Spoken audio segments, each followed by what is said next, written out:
আমি আগে 3টা কাজের কথা বলি যে আমাদের দায়িত্ব কি ছিল। প্রায়োরিটি গণহত্যাকারীদেরকে বিচার করা। তো গণহত্যাকারী বিচার করলে একটা রেডিক্যাল কোনো কিছু একটা করা উচিত ছিল। কি করা যেত সেটা হলো মিনিমাম 50টা ট্রাইব্যুনাল করা যেত। একটা ট্রাইব্যুনাল দিয়ে আপনি শত শত গণহত্যাকারীকে কিভাবে আপনি বিচার করবেন?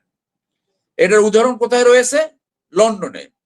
তারা কিন্তু লে ম্যাজিস্ট্রেট নিয়োগ করে অনেক সময় মামলা হ্যান্ডেল করার জন্য। ক্রিমিনাল মামলা তারা হ্যান্ডেল করলে লে ম্যাজিস্ট্রেট জাস্ট যুক্তিসঙ্গত চিন্তা করতে পারলেই কিন্তু হয়।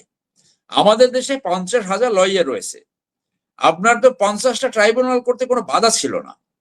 এবং এই যে 50টা ট্রাইব্যুনাল করা এবং কোন রকম অ্যাডজর্নমেন্ট ব্যতীত একটা নির্দিষ্ট টাইম ফ্রেমওয়ার্কের ভিতরে আপনি বিচারগুলো সম্পন্ন করতে পারতেন। কোন রকম অ্যাডজর্নমেন্ট দেবে না। অতএব 6 মাসের ভিতরে সমস্ত মামলা ট্রায়াল শেষ করা যেত। সেদিকে তো সরকার হাঁটে নাই। 2 নম্বর হলো দুর্নীতির মামলা। দুর্নীতির মামলা শেষ করা, বিচার করা একটা প্রায়োরিটি ছিল। বাংলাদেশে দেখা যাবে যারা গণহত্যার সাথে জড়িত এর একটা বড় অংশ আবার দুর্নীতির সাথে জড়িত। তাহলে এই মামলাগুলো যদি দ্রুত নিষ্পত্তি করা যাইতো তাহলে অন্তত মানুষের সামনে একটা উদাহরণ সৃষ্টি হতো যে আপনি ভবিষ্যতে যদি ফ্যাসিজম কায়েম করেন, ভবিষ্যতে যদি চেক অ্যান্ড ব্যালেন্স না থাকে, আপনি তৈলবাজরা এমন ভাবে সামনে চলে আসবে যে নিজের ভুল বোঝার কোনো সক্ষমতা থাকবে না।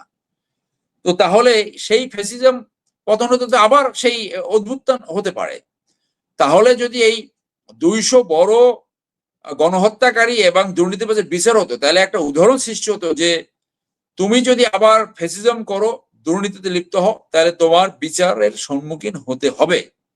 এবং এই বিচার না করা হলো যে 1500 জীবন চলে গেছে, যে 20,000 আহত হয়েছে, অনেকের চক্ষু চলে গেছে, তাদের প্রতি একটা মারাত্মক ইনসাল্ট, তাদের প্রতি একটা মারাত্মক অবমাননা এবং তাদের এই স্যাক্রিফাইসের কোনো ভ্যালুই হলো না।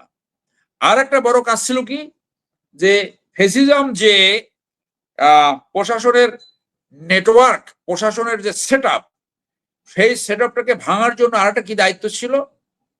আরেকটা দায়িত্ব ছিল যে প্রতি মাসে এক একটা করে রিক্রুটমেন্ট করা হচ্ছিল সিভিল প্রশাসনে, পুলিশে, সশস্ত্র বাহিনীতে, বিজেপিতে, অন্যান্য সমস্ত বিসিএস এর মাধ্যমে।